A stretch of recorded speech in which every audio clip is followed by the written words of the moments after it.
Assalamualaikum warahmatullahi wabarakatuh. Saya Rizka Arinanda, NIM 21101011083. Saya dari kelas B, tepatnya di B2.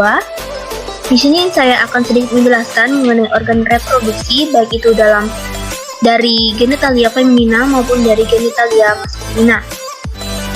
Baiklah, langsung saja kita ke bagian yang pertama. Di lembar pertama ini ada bagian ligamentum.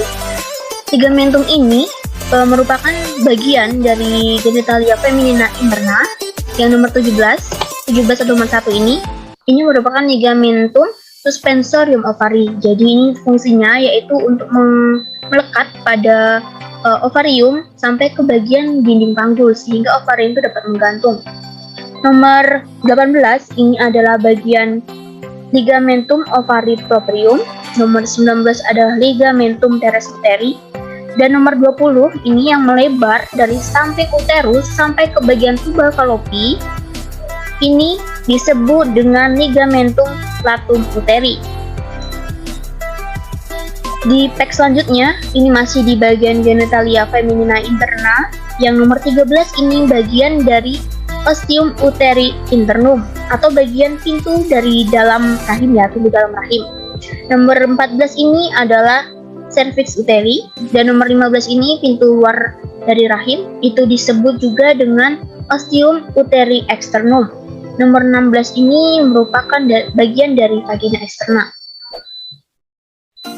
Oke, teks selanjutnya ini masih di bagian dari genitalia feminina interna. Ini adalah bagian tuba fallopi. Nomor 9 ini merupakan bagian tersempit dari tuba fallopi.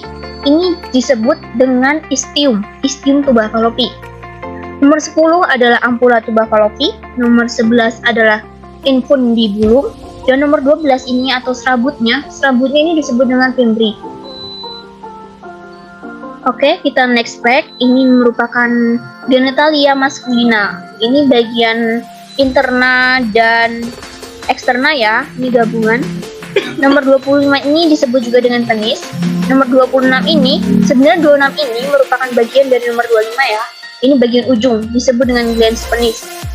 Nomor 27 ini bagian internanya, disebut dengan testis. Jadi testis ini tempat terbentuknya sel sperma ya. Nomor 28 adalah lapisan pelindung luarnya yang disebut dengan skrotum. Next fact, kita kembali lagi ke bagian genitalia feminina eksternal. Sekarang yang bagian luar. Ini nomor 21 ada mons pubis. Mons pubis ini biasanya ditumbuhi oleh bulu-bulu. Nomor 22 ini merupakan bagian klitoris.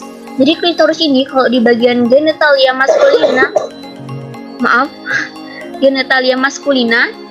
itu adalah sama saja seperti penis ya, karena ini merupakan bagian yang paling sensitif. Pada perempuan ini adalah bagian sensitif. Nomor 23 adalah bagian labia minora. Ini labia minora. Dan nomor 24 itu yang ini, labia mayora. Kita masih di bagian genitalia feminina. Dan sekarang kita ada di bagian lapisan uterus, lapisan rahim.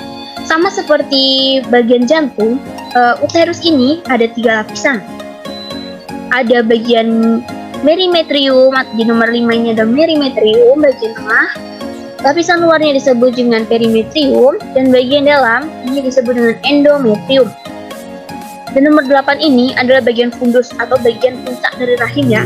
Jadi pada kehamilan inilah yang akan diperiksa ya, tinggi dari rahimnya. Oke, kita next back. Ini masih di bagian dari genitalia feminina. Ini menunjukkan organ apa saja sih yang merupakan bagian dari genitalia feminina interna. Ini yang pertama ada bagian uterus atau rahim. Nih. Nomor 2 ini adalah bagian tuba fallopi. Nomor 3 adalah ovarium. Dan nomor 4 ini bagian dari vagina. Oke, kita ke bagian yang terakhir nih.